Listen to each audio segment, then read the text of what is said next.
আজকে জাতির একটি ক্রান্তি লগ্নে আমরা এখানে মিলিত হয়েছি।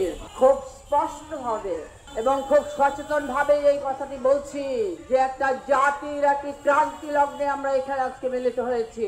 জুলাই গণঅভ্যুত্থানের পরবর্তীতে প্রায় 1.5 বছর অতিক্রান্ত হতে চলেছে। যদি প্রশ্ন করা হয় বাংলাদেশ কেমন আছে, বাংলাদেশের মানুষ কেমন আছে, এই প্রশ্নের যদি জবাব খুঁজতে যাই তাহলে আমরা কি দেখব? যে চিত্রটি আমরা দেখতে পাই তা হলো এই আজকে হচ্ছে সারা দেশে সাম্প্রদায়িক শক্তির একটা আস্ফালন আমরা দেখতে পাচ্ছি। আমরা সারা দেশে সাম্রাজ্যবাদী শক্তির একটা সর্বগ্রাসী আগ্রাসন, আধিপত্যবাদী শক্তির আধিপত্য, এইগুলো আমরা দেখতে পাচ্ছি। এই হচ্ছে বাংলাদেশ। আর অর্থনীতিবিদরা বলছেন দারিদ্র্যের সংখ্যা আরো বেড়েছে।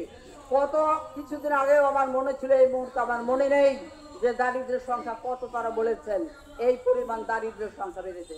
তাহলে এই জন্য আজকে মুক্তিযুদ্ধের সময় মানুষ রক্ত দিয়েছিল, এই জন্য আমরা 90-এর গণঅভ্যুত্থানে আমরা রক্ত দিয়েছিল বাংলাদেশের মানুষ। জাফর জেনারেল আইবুজামিল কাঞ্চন দেওয়ালি সহ জাফর জেনারেল আজকে ডক্টর মিলের এই জন্য রক্ত দিয়েছিল। আর এই যে 24শে গণঅভ্যুত্থান, এই 24শে গণঅভ্যুত্থানে 1.5 সহস্রাধিক আমাদের তরুণ শ্রমিক, আজকে নারী সর্বস্তরের মানুষকে রক্ত দিয়েছে। এই বাংলাদেশের জন্য আমরা পরিষ্কার করে বলতে চাই আমাদের সমস্ত স্বপ্নকে ভুলুণ্ঠিত হয়েছে। মুক্তিযুদ্ধে আমরা যেমন পরাস্ত হয়েছিলাম, মুক্তিযুদ্ধে যেমন আজকে আমাদের স্বপ্ন বেহাত হয়ে গেছে। আর 90-এর গণঅভ্যুত্থানের মধ্য দিয়ে আমরা একটি স্বপ্ন দেখেছিলাম স্বৈরাচারকে আমরা পরাস্ত করব।